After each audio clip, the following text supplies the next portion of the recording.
kuatkan hati, negeri ini memanggil. Assalamualaikum warahmatullahi wabarakatuh. Iya, salam.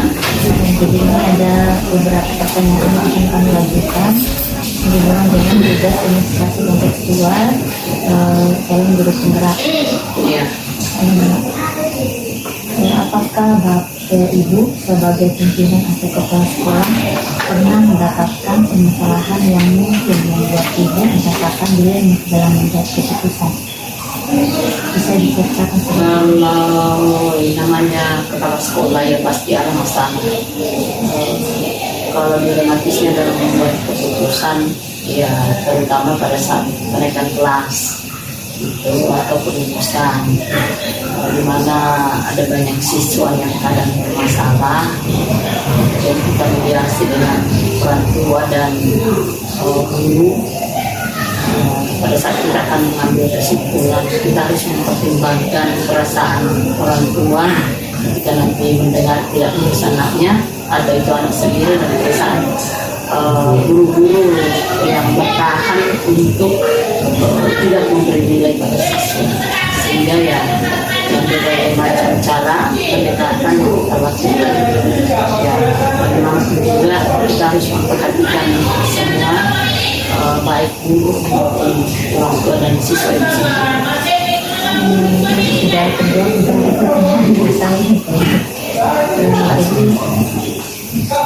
bagaimana Ibu menjalankan pengambilan keputusan tersebut di sekolah yang Ibu pimpin, terutama untuk kasus-kasus seperti yang tadi Ibu sampaikan? Ya, tentu kita harus mendengarkan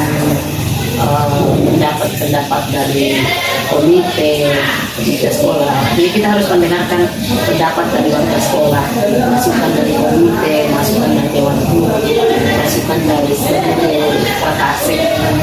Kemudian tentu kita harus memperhatikan semua masukan. Kemudian kita kerja adalah kerja kolaborasi, sehingga tidak ada yang merasa dirugikan. Jadi langkah-langkah atau prosedur apa yang Ibu tempuh selama membuat satu keputusan selain tadi yang Ibu ceritakan? Ya, tetap kita prosedurnya adalah kan kita mulai dengan rapat, mendengarkan kesan-kesan dari guru, mendengarkan kesan dari komite. Nah, nanti itu akan kita ramu sedemikian rupa, kemudian hasil rapat itulah yang menjadi pertimbangan bahwa saya tidak pernah mengambil pendapat sepihak dari saya, tapi kemudian saya harus mendengarkan semuanya. Ya, itulah fungsinya Wakasek. Kita sekaligus sebagai komite itu sebagai dewan penasihat kita. Iya, betul. Hal-hal apa saja yang selama ini Ibu anggap efektif dalam pengambilan keputusan pada kasus-kasus tersebut? Ya, jadi kalau hal-hal seperti itu ya, yang paling efektif itu adalah memanggil orang tua siswa. Kita dengarkan apa curhatannya, kemudian kita panggil kalau ini siswanya bermasalah misalnya, kita panggil guru BK-nya, kemudian kita kolaborasikan bagaimana mengisi anak, karena yang banyak-banyak bermasalah itu adalah dia punya masalah di rumah, bukan masalah di sekolah.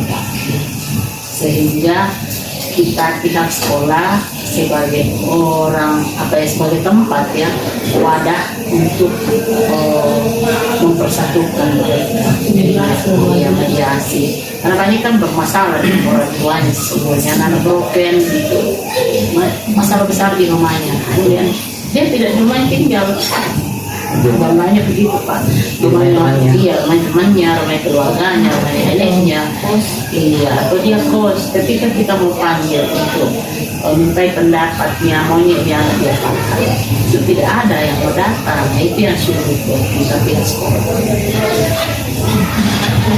Hal-hal apa saja yang selama ini dihadapi yang merupakan tantangan dalam pengambilan keputusan pada kasus-kasus yang Jadi pertama, di dalam aturan KTSP kita, siswa itu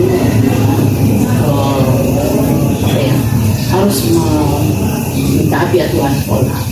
Di sisi lain ada aturan dari pemerintah untuk pengentasan anak putus sekolah. Nah, ini kan harus berjalan beriringan. Ketika anak itu kita buat dia tinggal kelas, otomatis kemungkinan besar dia putus sekolah. Nah, inilah yang kita buat supaya bisa berjalan bersama-sama, tidak menjadi sebuah problem karena aturan apalagi di Perpu Merdeka Ibu, ya nanti kita akan merasakan ke depan seperti apa, bahwa anak-anak sesungguhnya tidak ada lagi alasan dia tinggal kelas. Kalau dia berproses, tapi bagaimana kalau dia misalnya tidak pernah datang di sekolah kan, itu kan tantangan kita. Yang benar. Nah, sehingga sekolah ini dibuat memang harus senyaman mungkin sehingga siswa itu betah di sekolah. Iya. Artinya sebenarnya adalah, dan bukan ini cuma kepala sekolah yang harus itu, semua warga sekolah, komite, dewan guru, staf, apa semua. Ada pernah saya tadi mandi ke Jawa itu, ada sekolah di sana yang sama sekali dilarang, mengatakan jangan, gitu kan? Jadi kita kan masih sering melakukan itu karena memang kita berbeda mulai dari kecil, cara pengasuhannya, caranya, karakternya dan budaya seperti ini. Ya baik Ibu, apakah Ibu juga konsisten di dalam penyelesaian kasus tersebut? Bentuk-bentuk tersebut seperti apa yang Bapak Ibu? Iya, jadi saya tentu mengcombine dengan jadwalnya dan juga bahwa ketika memanggil orang tua siswa itu jangan sampai bersamaan semuanya. Jadi saya paling saya sudah sampaikan ke sana paling dalam sehari ke siswa, karena setiap satu masalah itu lama waktunya. Cara observasi kan kita harus ketahui latar belakang keluarganya, latarnya seperti itu, sejak kapan dia seperti itu. Ini baru bisa tangan diri sebenarnya. Ini lihat orang tua nama dia bilang, nah karena bapaknya selalu ini anak bilang bisa, bapaknya sudah tahu, tapi karena sayangnya sama istrinya tidak mau berpisah karena melihat anaknya, anak ini sudah juga mengaku bahwa ada yang sering dijemput, tapi bapak jangan marah. Nah, dia marah bapaknya, ya namanya suami, tidak tahan dari istri. Iya. Nah, begitu sampai begitu anak bermohon cium kakinya ibunya, itu jangan pergi, itu udah nggak itu anak. Dalam keadaan dia dilematis kan, ini anak agak marah juga sama bapaknya, kok kenapa kita terlalu cepat mengambil tindakan. Tapi kan dia lihat istrinya dijemput sama mobil, iya kan, otomatis kan itu marah sebenarnya tidak pernah direncanakan. Iya, dan sama kita biasa marah sama siswa itu kan sifatnya kondisional. Maka tidak ada orang itu bercita-cita dari rumah ke sekolah marah, tidak ada. Kita tidak pernah bercita-cita nanti saya pukul ini atau tidak, bukan pukul itu. Tapi karena ada kondisi, sifatnya kondisional di kelas, mengganggu temannya, apa temannya, jadi kita terpancing kan untuk marah. Ya baik Ibu, faktor-faktor apa saja yang selama ini menurut Ibu mempermudah atau sangat membantu dalam mengambil keputusan? Iya, untuk kolaborasi, iya, kerjasama dengan teman-teman yang baik, itu yang paling terjadi.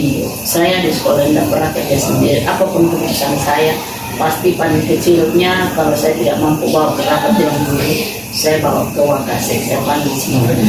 Ini harus bagaimana kalau kita ini, bagaimana kalau kita ini, karena saya selalu berpendapat bahwa satu kepala berpikir jauh lebih hebat kalau kita berpikir bersama-sama. Jadi di sini dibantu oleh vokasi dan guru-guru dalam musyawarah. Kemudian apa kira-kira yang Ibu mungkin pernah berpikir bahwa keputusan yang saya tetapkan ini salah? Pernah tidak Ibu berpikir demikian? Iya, saya pernah begitu dan saya jadikan itu pengalaman. Saya Pak belum ada Bu Katrina di sini, Pak Karyo untuk datang. Saya kemudian ijazah sudah ada untuk ditulis. Saya bilang nggak sempat silakan tulis Pak, seperti biasa. Yang saya menyesal adalah kenapa ada beberapa teman yang saya percaya kemudian tidak tanggung jawab, termasuk yang menyampaikan ke saya bahwa bisa meminta sumbangan untuk penulisan ijazah. Dan dia yang lakukan sebagai humas, silakan sampaikan. Kalau saya belum kenal semuanya, kumpullah uang dan kumpul uang 2.200 karena Pak Nidin sudah mendesak membeli pulpen dan lain listrik apa yang tidak ada. Saya panggil lah di sini duduk, Pak Nidin di sini, saya di sini. Tolong berikan uang untuk kami sama Pak Nidin. Berapa untuk semuanya 2.200. Itu untuk penulisan ijazah. Nah, ternyata 3 hari kemudian saya dilapor ke Ombudsman. Jadi saya berkomunikasi dan saya diperiksa inspektorat, saya diperiksa kejaksaan, saya diperiksa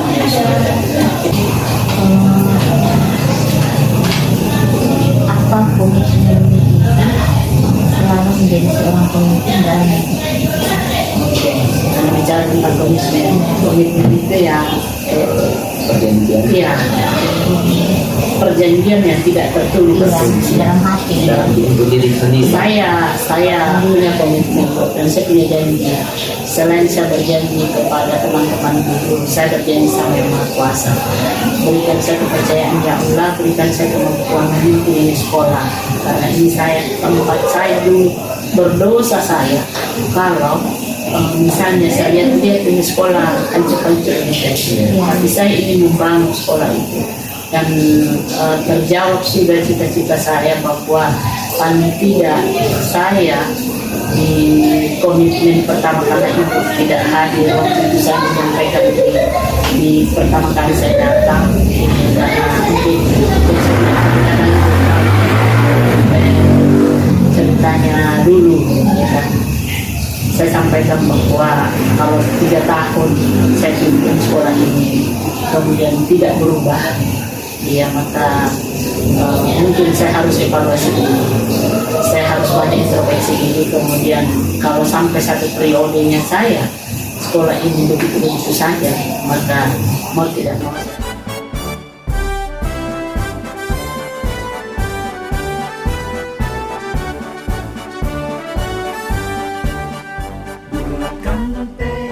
Kuatkan hati, negeri ini memanggilmu kawan. Belajar bergerak berbagi untuk negeri, guru penggerak majukan pendidikan. Guru penggerak menghamba pada murid, kreatif rancang pembelajaran. Hargai potensi, tingkatkan prestasi, lahirkan profil pelajar Pancasila. Belajar bergerak berbagi untuk negeri, kita menjalin kolaborasi. Belajar bergerak berbagi untuk negeri, demi bakti pada Ibu Pertiwi.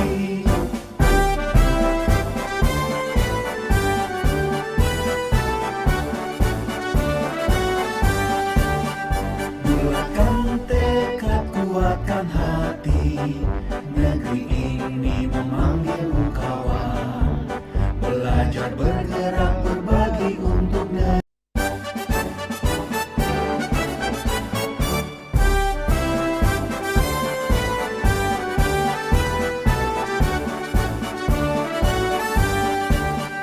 Bulatkan tekad, kuatkan hati, negeri ini memanggilmu kawan. Belajar bergerak berbagi untuk negeri, guru penggerak majukan pendidikan. Guru penggerak menghamba pada murid,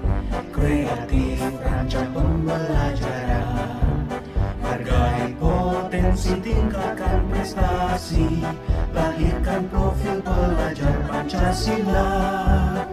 Belajar, bergerak, berbagi untuk negeri, kita